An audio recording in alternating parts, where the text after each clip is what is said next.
অপেক্ষা করতেছিলাম যে তাদের সাথে একসাথে বসে যে সিদ্ধান্তগুলো হয়েছে গতকাল সেগুলো লিখিত আকারে আমরা সিন্ডিকেটে পেশ করব।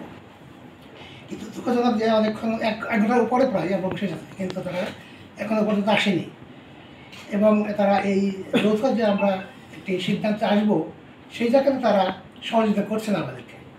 এখন এটা আমরা মাননীয় ভাইস চ্যান্সেলর মহোদয় চাচ্ছিলেন যে একটা লিখিত আকারে কিছু একটা থাকুক যার উপর ভিত্তি করে সিন্ডিকেটের সভাটি হবে, কিন্তু যেহেতু তারা আমাদেরকে কোঅপারেট করছে না, কাজেই আমার মনে হয় না যে সিন্ডিকেট সভা আর হবে বা গতকাল যে সিদ্ধান্ত হয়েছে সেটি আর বলবৎ থাকবে বলে আমার মনে হয় না।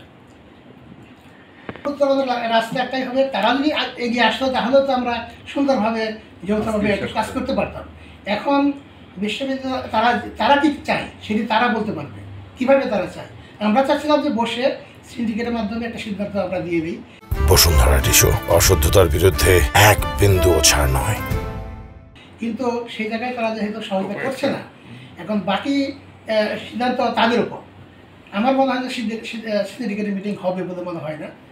এখন আমাদের বিশ্ববিদ্যালয় আপনারা জানেন যে জেলা প্রশাসনের আন্ডারে দেওয়া ছিল।